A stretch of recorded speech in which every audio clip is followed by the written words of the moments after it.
Hello to all my people, and if you're listening to, watching live, or checking us out on YouTube, you are most definitely my people. Welcome to another episode of Botched Spots and Share Shots. We still have high hopes of delivering quality wrestling content, but if not, we'll sprinkle in some video game references or curse words, so we still get over. I'm your host, a chef by trade and a mark by choice. I am the Will Gray, and I'm glad to be here on this journey, and today that journey is our favorite wrestling video games.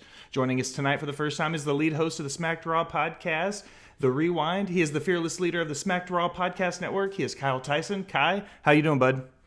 Hey, man, about time I got on this show.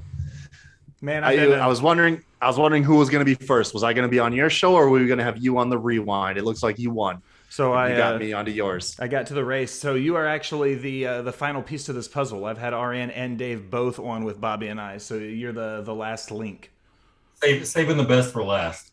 That's right. That is right.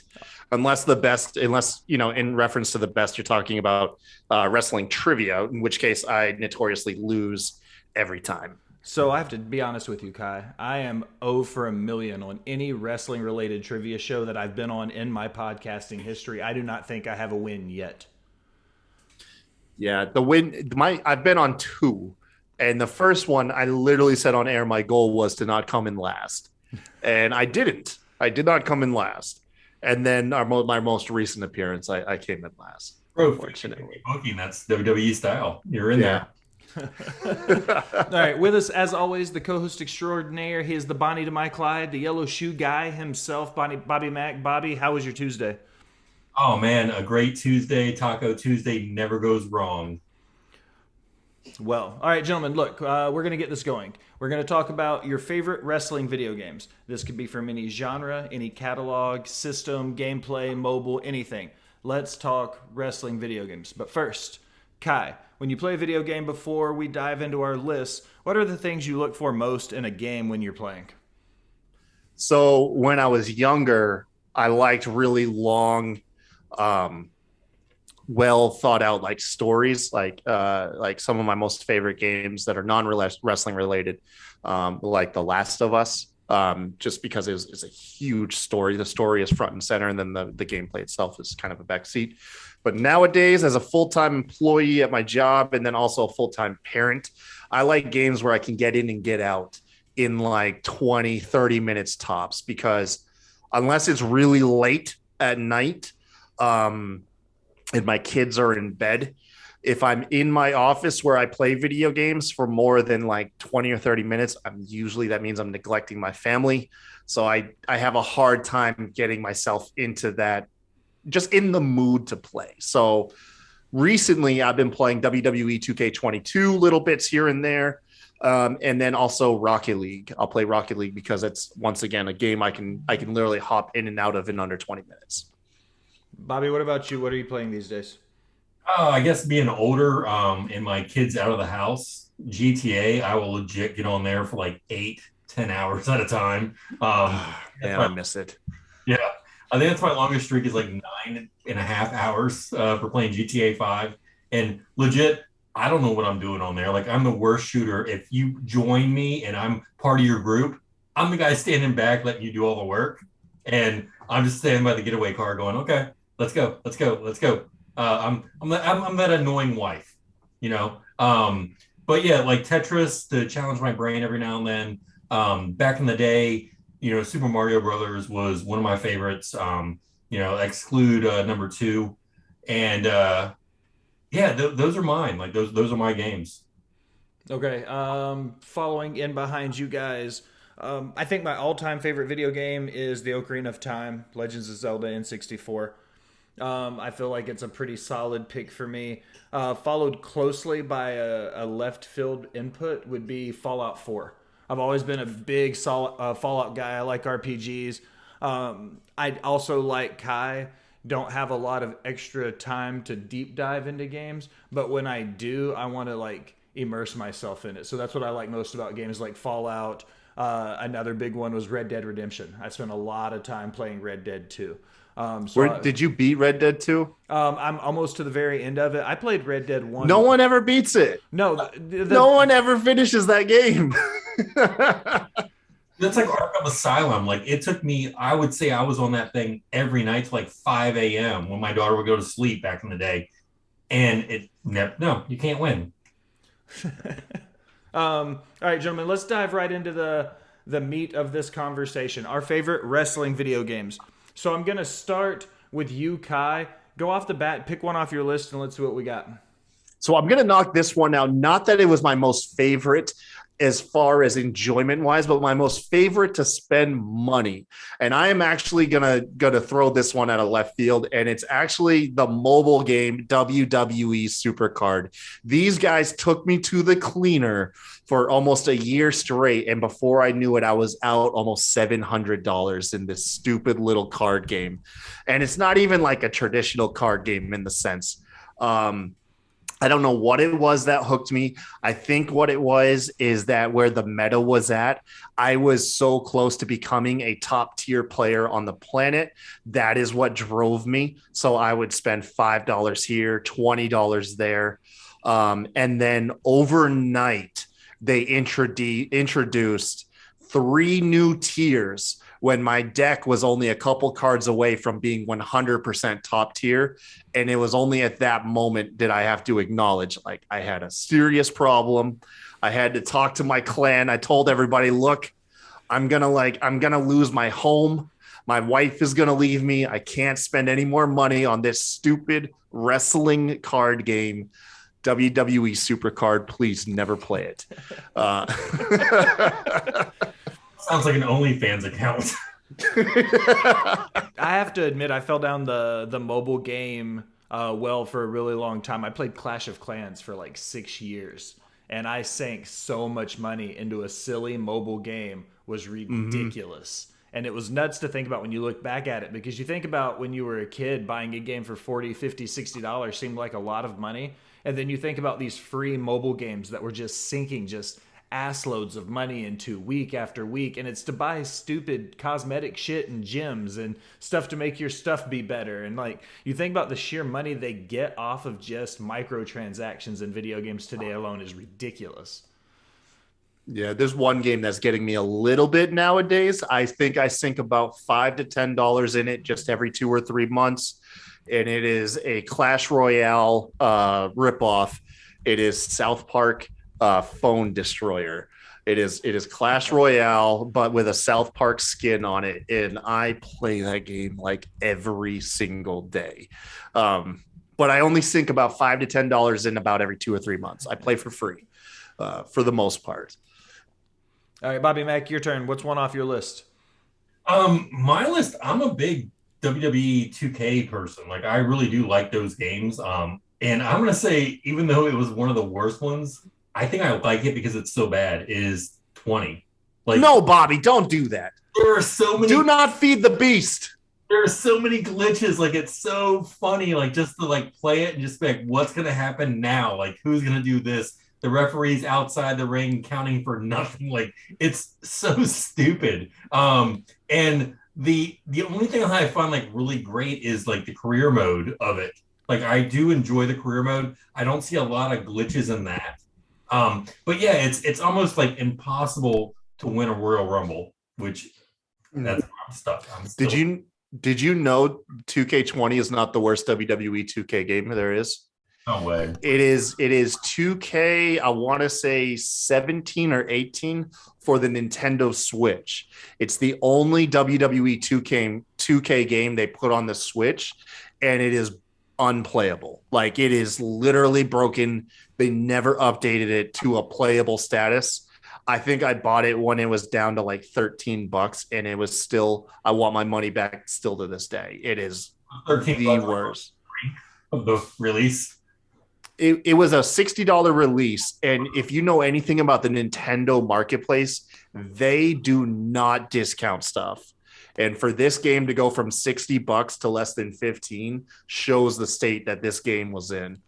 I absolutely could not in my life bring myself to play a wrestling game on the Switch. I have one, and 99.9% of the reason why I got my Switch was so I could play Legends of Zelda.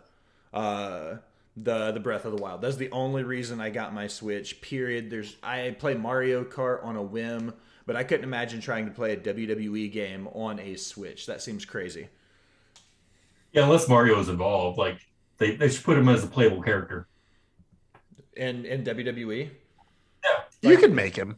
You can make him. There has to be somebody on the content creator that's created a Super Mario in 2K22 already. Oh, I guarantee. Guaranteed has to be done.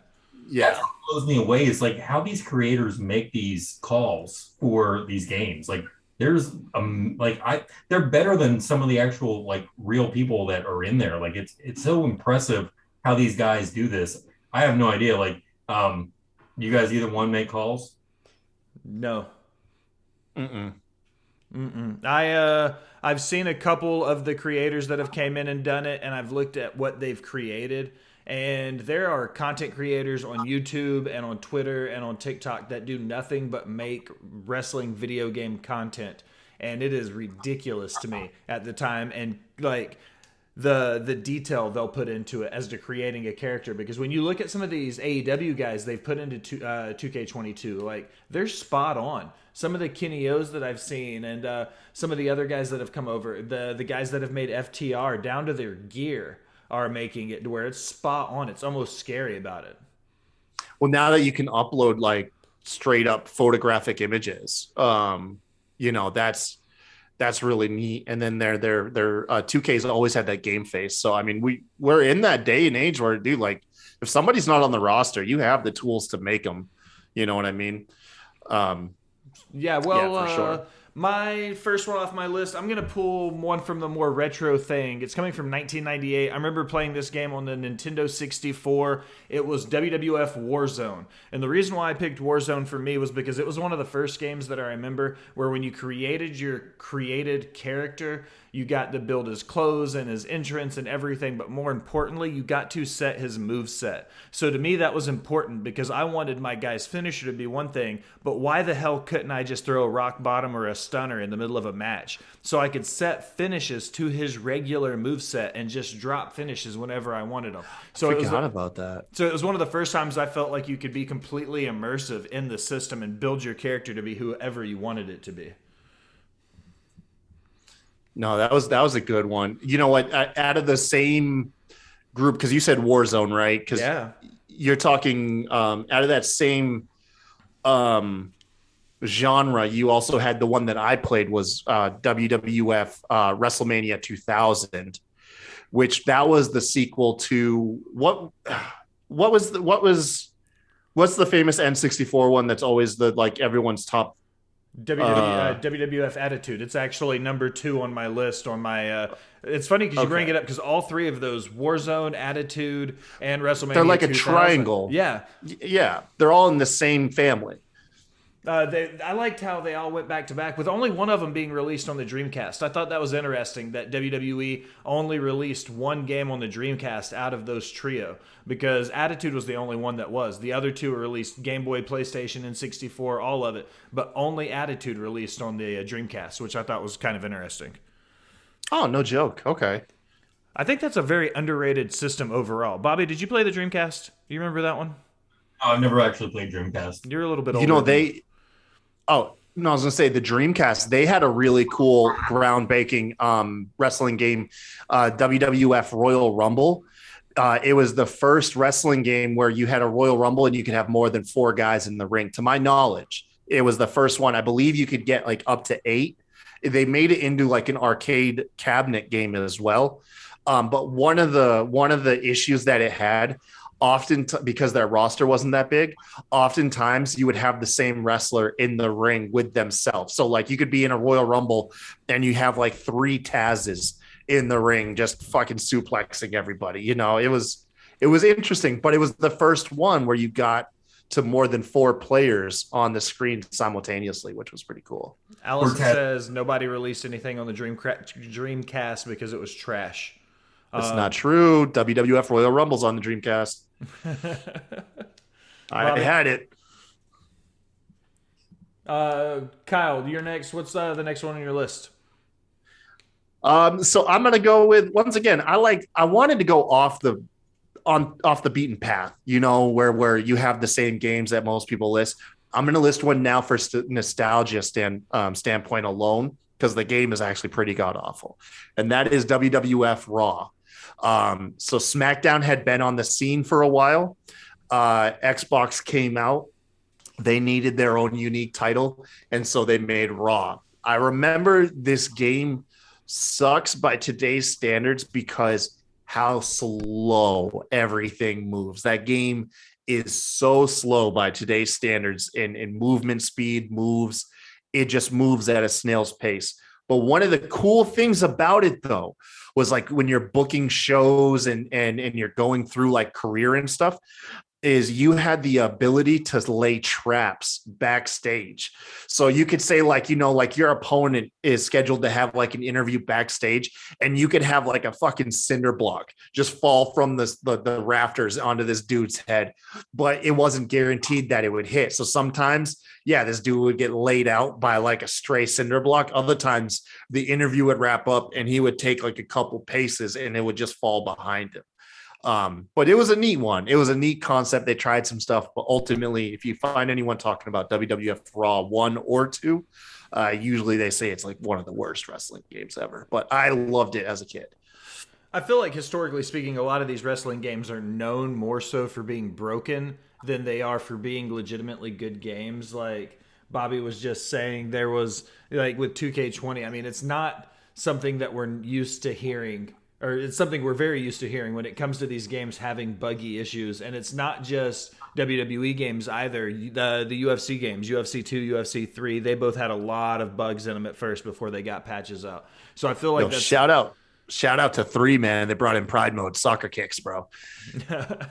We still need to get you on and talk some UFC, Kai. I feel like that's a topic of conversation that we could get into that's not pro wrestling related. I am just as deep into UFC. Bobby, what's next on your list, brother? WCW, the Revenge for N64. Like Nice. that. Mm-hmm. Yeah, it blew me away though. Like if you look at the cover, it's so funny that Raven is on the cover of this game. Like he is so overshadowed by the other two. Like it's hilarious. But the game I thought was good. Like there's more characters in this game than I think that really has been involved in any other game without calls or anything like that. Like that game to me, like at the time blew me away. I'm sure if I played it now, it'd be like watching the Popeye movie with Robin Williams. I wouldn't be as impressed, but Right. at the point in time, I really did. I really thought that game was great. Dude, my favorite was K-Dog in that. As like, dude, I turned 10 in 98, and that's when WCW NWO Revenge came out. K-Dog, I thought was like the coolest fucking guy in WCW, man. I mean, to this day, I still wear flannels, man. To this day, I still wear flannels. Even did the whole. Mm-hmm. I was always a big fan in WCW. I give them props for the amount of luchadors they signed. And when Bischoff specifically was taking over like the deals with AAA and stuff like that, I appreciated that side of wrestling when he presented it. I also liked with WCW NWO Revenge for the N64 and WCW NWO Thunder for the PlayStation were brother games released on different systems, like almost back to back, weren't they? Weren't they the same way as the WWE Warzone, WWF Attitude? Weren't they like back to back games that were the same style and the same series, I guess is the way to put it? I'm sorry, which two did you say? Revenge and Thunder. WCW NWO Revenge and WCW NWO Thunder. That was like 98, 99 back to back. Weren't they in a series of games? Didn't they go together? I think so, because I mean they did like World Tour as well. It's hard. I added those ones. Revenge was the only one that I had. So like all the other ones that came out, I pretty much learned about them on YouTube lists. Next for me is WWF SmackDown, the 2000 version on the PlayStation. What I really appreciated about this game was the innovation of adding tables and chairs and ladders and stuff like that. I thought it was cool to where you could go in and create your own kind of match setup. You could build your own gimmick matches. They added cage matches. I don't think they had the Hell in a Cell added yet. They may have by 2000, but I remember me and my cousins would play, and we would build these ridiculous spots with ladders and chairs and tables, and then throw each other off the stage through 2 or 3 tables stacked on top of each other. And just the sheer level of shit you could build in that game using the furniture they gave you made it so much fun to play. Dude, it's SmackDown will always have a special place in my heart, man. I am telling you, on the PS1, everything, dude. Their entrances, for one, it was, from a gameplay standpoint, it was neat because that's back when they didn't go for sim, and it was much more a fighting game. If you don't remember, like, dude, the striking, like, it was all about like striking combos and who can do like running and punches and stuff. Grappling was really like one of like the weaker aspects of that wrestling game, if I remember correctly. For sure. Let's see. Bobby, you just did yours. Kyle, knock another one off your list now. Okay, so I'm gonna go with and you guys can fight me over this. It is definitely a wrestling game. Def Jam Fight for New York, man. One of the best wrestling games ever, and it had nothing to do with professional wrestlers. But you can fight me over this. This is a pro wrestling game to its core. All those rappers, man, like Snoop Dogg, Redman, Method Man, Exhibit. These guys, it was one of the best video games ever. And what's crazy is the makers of the Def Jam series are actually the same people that's behind the AEW video game that's coming out. So there's a tie in there to modern day stuff. But yeah, if you've never had a chance to play Def Jam Fight for New York, it's timeless. It still holds up by today's standards because it's all about gameplay, man. It's so good. I feel like when I play a lot of those fighter games, I'm just a button masher, honestly. I feel like I'm just mashing the buttons until I can get the combos right. And that I put that game in my head in the same opinion that I would like a Mortal Kombat style like side scroller fighter game versus a wrestling game. But I see what you're saying with how it would be like combat. I'll say combat sports. How about that? Combat sports. Well, game. there's a lot of, I mean, it's striking, grappling. They have the same mechanics that you use in like the turnbuckles. You can throw a guy up against like a barrier or a wall, and then you can do a grappling move with him, which initiates a special move. It's the bones are there that it's a pro wrestling game. Like I said, it's off the beaten path here, my friend. Beastie Boys in it? Huh? Are the Beastie Boys in it? I don't think so. No. All right, then I powder out. Oh man. Why? Because they are Def Jam. Like, they were the part of the Def Jam like originators. So, Well, there's 3 Def Jam games. The one I'm talking about is the second of the 3. okay. The second one, if you find anybody that's played the 3 of them, they'll say that Fight for New York, the second one, was the best. No, it's you got to see the special moves. Yeah. Not only that, because like the rappers themselves, like all of these famous rappers and everything, they voiced their characters. They came in and they laid out all of these these lines. There was a story mode where you went through and followed. Snoop Dogg was the big villain of the whole game, dude. You throw him out of a skyscraper to win. It's fucking bonkers, man. This game is so crazy. I'll check it out. Yeah, and like I said, from a gameplay standpoint, it's mechanically sound. It's dialed in so good. All right. Next one off my list, I'm going to go with another classic in WWF WrestleMania 1989. Another one that's just purely based on gameplay. Not to mention the fact some of the guys that were in that game, Andre the Giant, Macho Man, Hulk Hogan.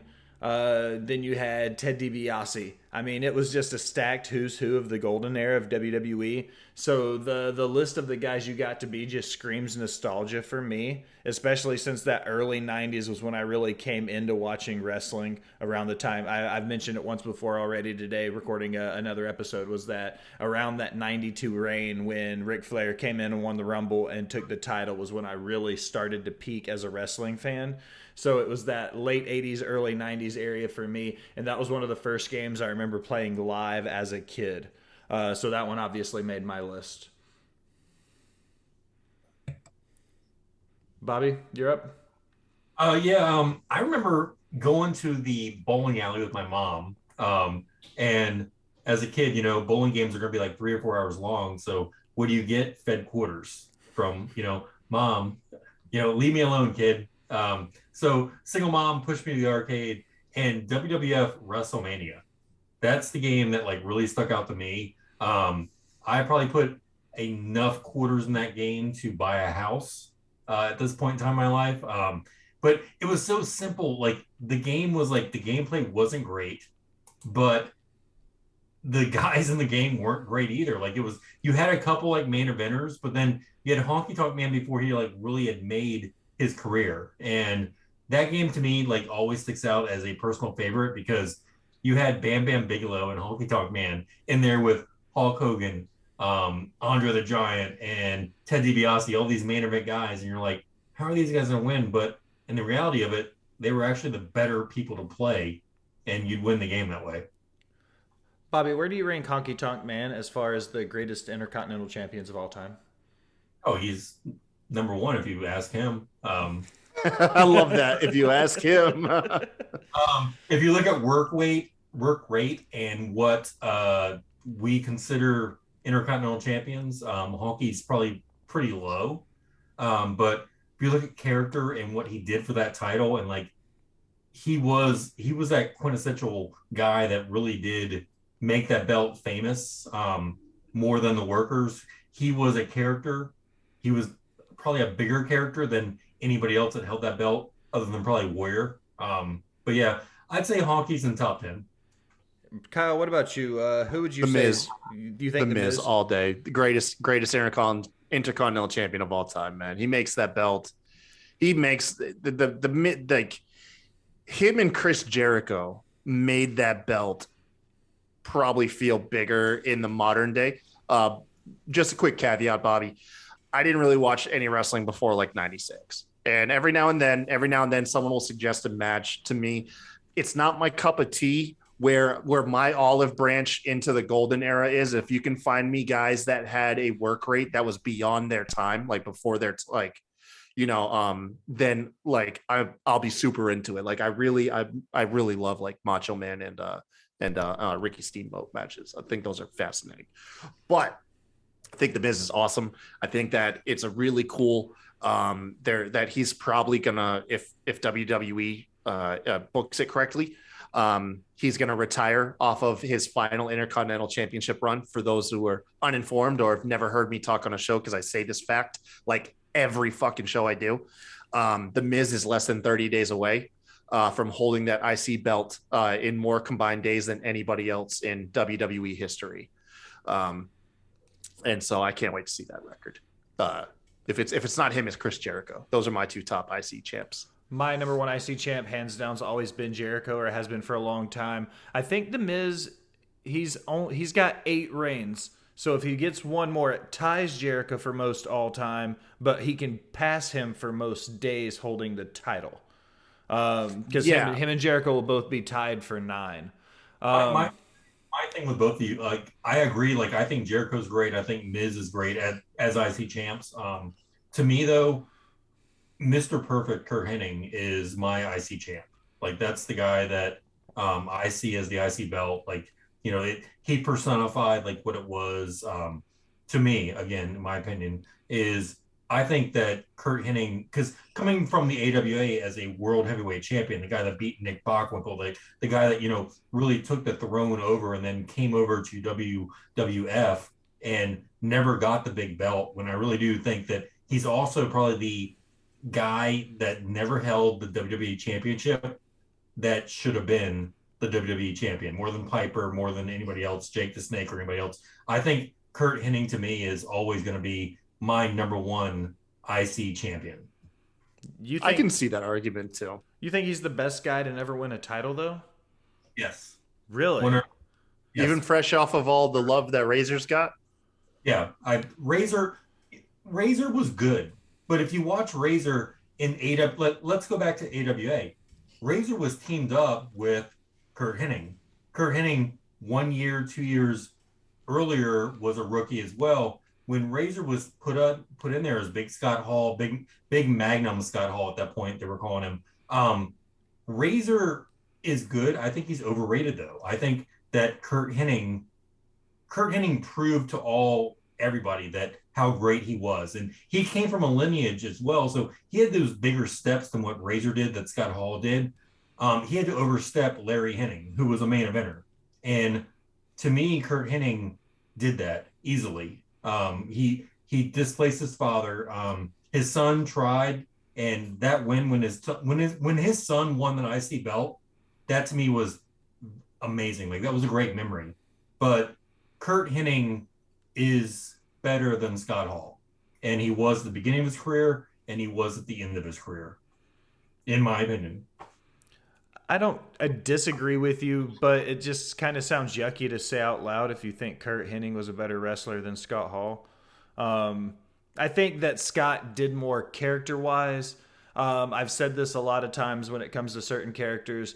Their charisma outweighs their work in the ring versus their ability to work in the ring outweighs their charisma. You can have one or the other and still be a great. You don't necessarily have to be great at both in order to be great, if that makes sense. You look at somebody like Bret Hart, great worker, not a great talker, versus somebody like Hulk Hogan, who was a hell of a talker but was shit in the ring. You see? Oh.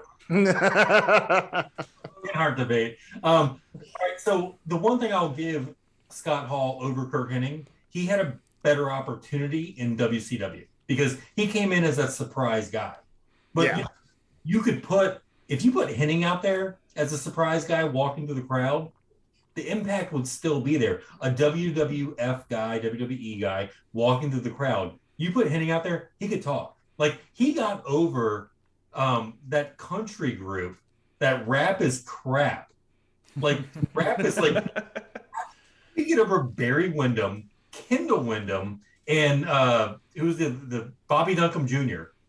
He got those three guys over wearing a cowboy hat. He's from Minnesota. He's not a cowboy. He's not country. But he got those guys over on a smaller stream because it's Scott Hall versus Kevin Nash. But again, he wasn't part of the clique. I'm going to get off this high horse here. But Kurt Hennig is my number one IC champ.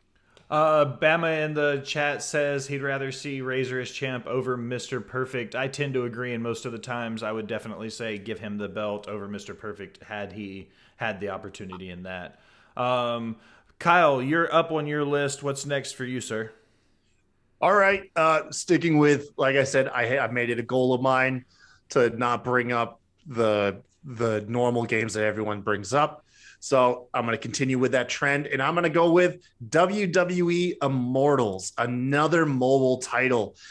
This was interesting. If you've never heard about this, NetherRealm, the publishers behind, or the developers behind the Mortal Kombat games, the modern Mortal Kombat games, they made this.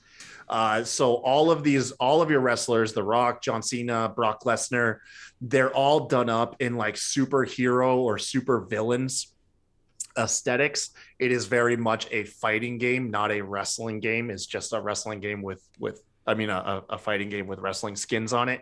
But once again, another game I sunk many hours into, just chasing you just tap, you hold the block, you swipe for special moves. I mean, you got like Daniel Bryan, who like transforms into a literal fucking goat and will run a guy over. It's stupid. It is so stupid. It's so stupid. But yet another game I sunk many, many hours into until they started to take my money. And then I was like, no, I can't do this. I can't justify it. But yeah, WWE Immortals. I'm actually looking at some Google images. It looks like they had some updates. I might need to download this shit again. Look at Seth Rollins in this shit. What was the WWE game that was a mobile game, Kai, that was like NBA Jam? Do you remember that one? It was a mobile game like NBA Jam? Where they were like caricatures and it was like a cartoon? Bobby? I'm not sure. I love NBA Jam. Speaking of Def Jams, the Beastie Boys are on that game. They are definitely on that game. I can't remember what it's called though. I'll see if I can. Are you thinking more like? Are you thinking like WWF Mayhem? Mayhem, is it Battlegrounds? Is Battlegrounds the one that's... It's kind of like, it looks kind of like Battleground. You don't mean Def Jam like literally it's a basketball game. You just kind of mean like the aesthetics of it, right? Yeah, no. The same style of animation and stuff. That's what I mean by that. Is like it's obviously made like you can fucking set your guys on fire and throw them through the ring. Yeah, and I think you're talking about WWE Mayhem. Yeah. Okay. Yeah. I couldn't remember which one it was, but for some reason that popped into mind when you were talking about mobile games. I remember playing a mobile game on one of the early iPhones that was like that. It was like NBA Jam stylistically, but wrestling instead of basketball. I've got one left on my list. I'm going to knock one more out. I'm going to go, Kyle, you mentioned it already once, but it's the trio that closes out the WWF trilogy in the late 2000s, or not late 2000s, late 90s rather, with WWF WrestleMania 2000.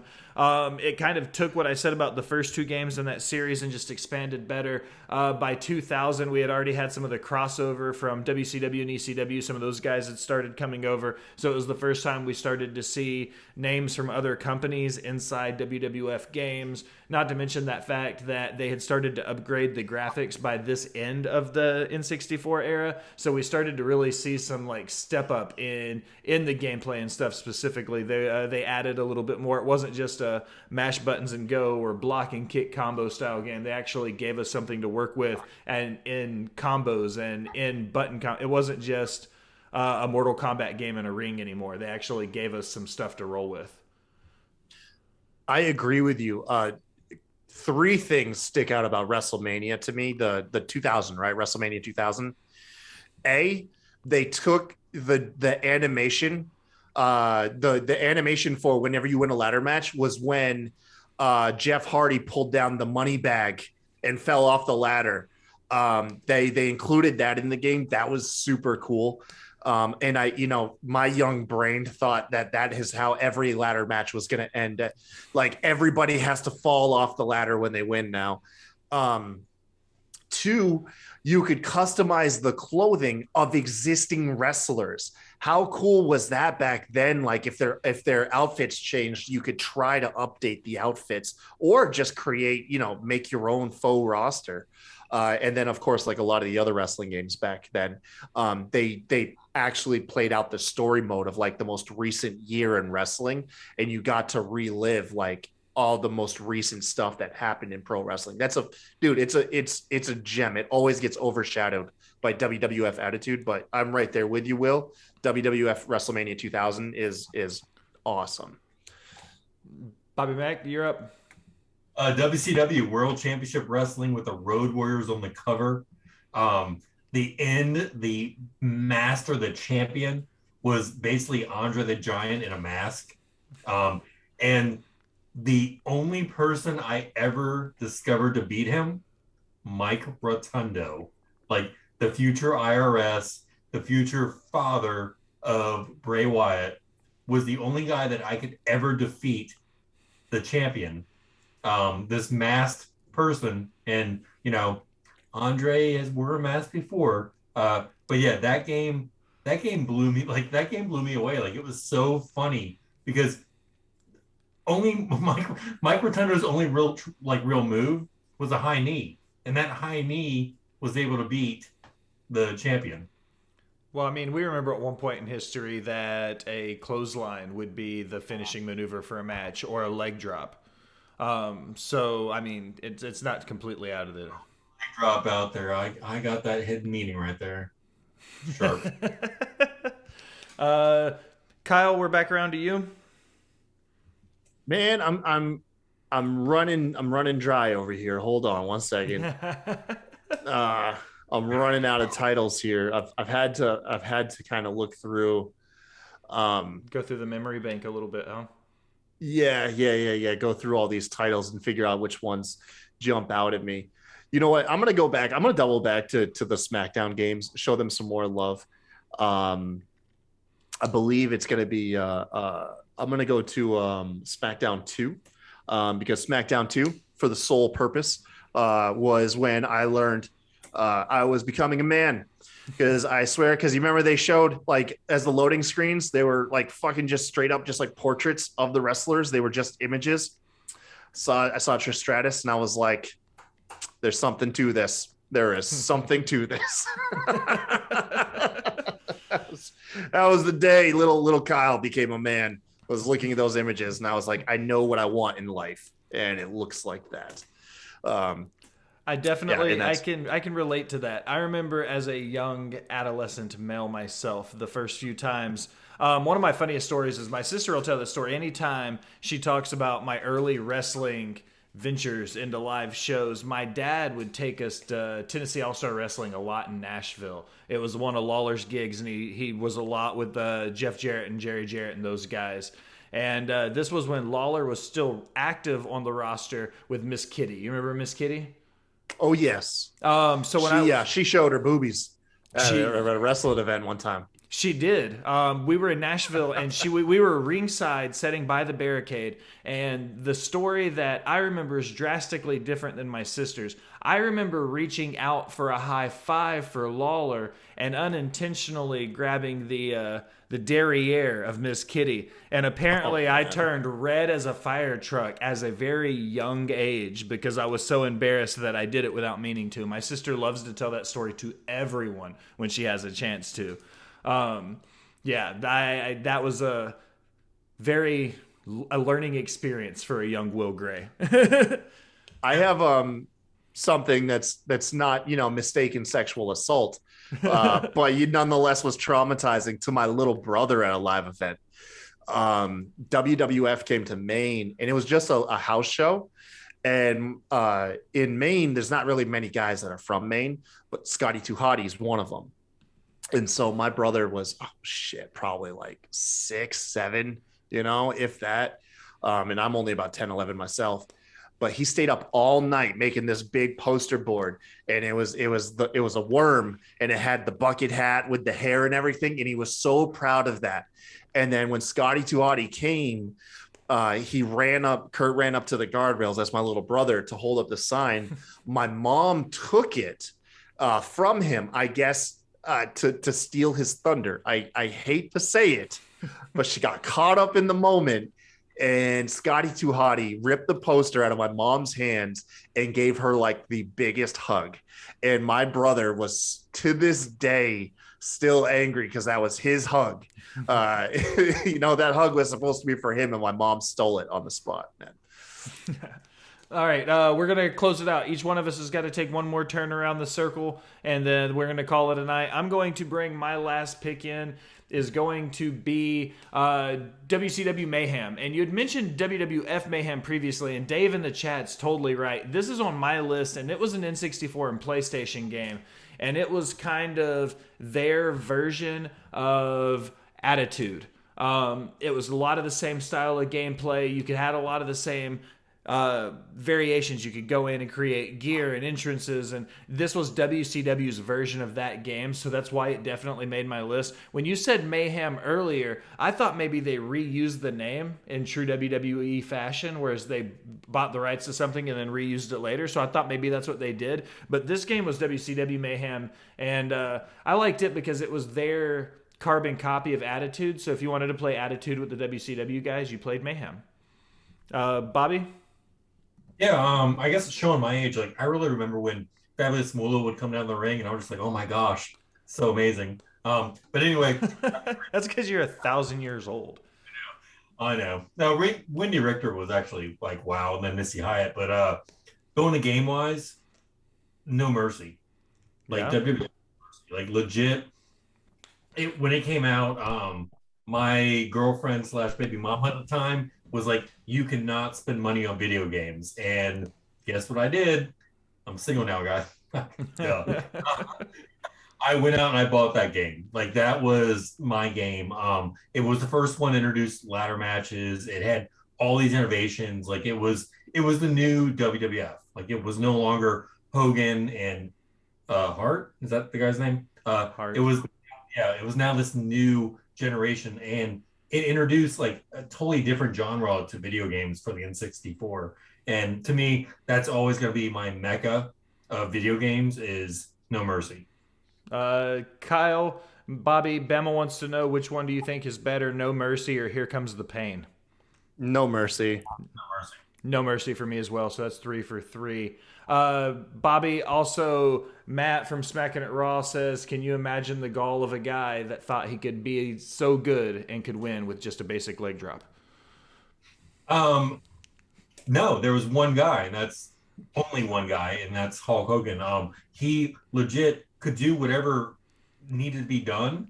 You watch his Japanese matches, and people I know knock that, but the guy could do whatever, but he played to the audience. And you know what? At 50 some years old or late 40s, when he went against The Rock, he played to the audience. That match sucks when you put it on mute, but when you listen to that crowd reaction, there's nobody better than what Hulk Hogan did.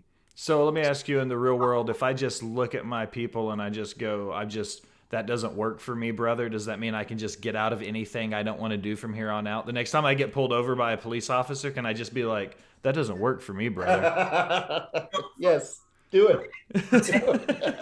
All right, so let's go to this. For 10 years, the guy wrestled with Roddy Piper, right? One of the most stubborn people in the world, refused to get pinned. But yet, their matches, he put Piper over, winning every single time. Like, Piper never got pinned by Hogan, ever, until he went to WCW. So, yeah, if you can make that kind of money, then all for you. Kyle, before this episode completely derails, do you have another name on your list you want to get to?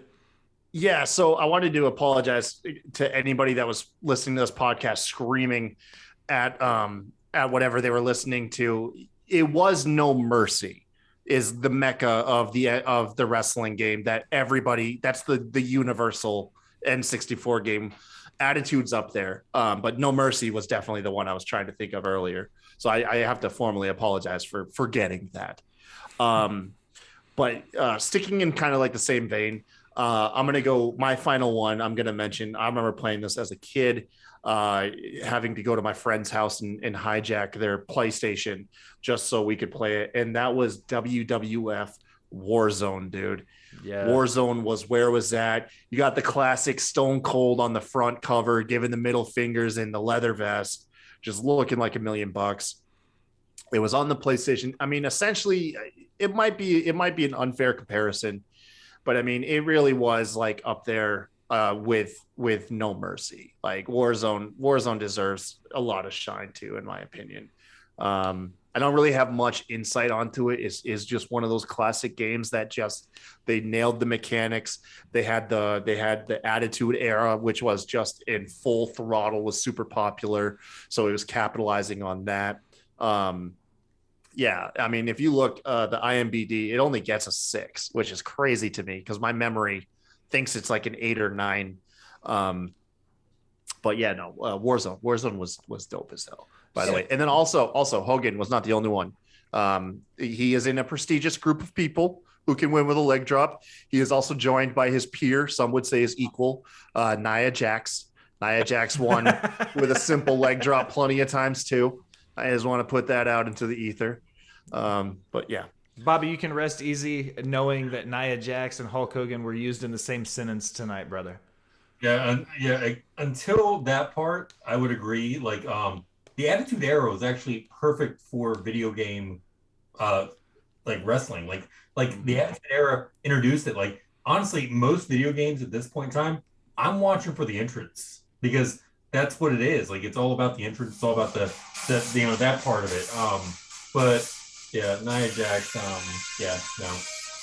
Bobby, that was a terrible fight song. At least we're still fighting instead of saying, hey, you know what, next year will be good. Florida State hasn't been relevant in a second. 1999 was UT's last championship, but we beat Florida State. That was coming, but we beat Florida State. But you know, we've won 2 or 3 since then, so well, it's fine. All right, ladies and gentlemen, this show is completely derailed. So before we go, Kyle, please plug your stuff. Tell everybody about the Rewind and what you have going on. Oh man, I just got done doing a wonderful show with former SmackDown host and producer Katie Kinsey, baby, excuse me, called Inside the Mind of. It was a fun interview. Check out her YouTube channel and Twitch channel to catch. I think that goes up like tomorrow. As far as my stuff goes, Sunday nights right here on Twitch, me and RN do the rewind. We cover essentially the hot topics of the latest week in wrestling. You know, it's not necessarily a recap on the shows themselves, just what are people talking about in the last week of wrestling. That's what me and RN try to capitalize on. And you can catch that on most of the time Sundays 9 p.m. right here on Twitch. And then of course all the other stuff like the Bammer Slammer, your show, Botched Spots, Chair Shots. Will, you've been crushing it with these interviews, man. You guys got to check out all these interviews. I'll let you have something you want to plug, right? I want to plug it. I'm so excited. I want to plug it for you, but it's your baby. And if you're ready to plug it, I'll let you plug it. Otherwise, I don't know. But yeah, you guys got to check us all out. Bobby, you're up. I don't plug much, but if you want to go to Twitter, you can find me on Yellow Shoe Guy. TikTok, obviously, I do some videos on there as well. We're live tonight, so I'm excited. It's our first real time with almost 3,000 viewers on TikTok and followers. So we're going to keep growing that community, and we're going to keep growing this Botched Spots and Chair Shots community as well. So Will, love it. Well, ladies and gentlemen, as we get ready to close another episode of Botch Spots and Chair Shots, I want to take a minute and thank you for stopping by and listening. Remember to go anywhere you do anything on the internet, Facebook, Instagram, Twitter, Spotify, iHeartRadio, Google, everywhere, literally have all the options. Remember to like, follow, subscribe, unsubscribe, but then subscribe again, leaving a comment telling us how great we are, how terrible we sound. Either way, it helps the algorithm and it helps find new listeners. If you're feeling very generous and you want to be one of those VIP people, head over to Patreon and donate to the cause at the SmackDown Network. You donate some money, you get some swag, we get some special guests. It's a win-win. As always, I'm your host, The Will Gray. Thanks for stopping by and listening, my people. What are you wearing tonight, Will?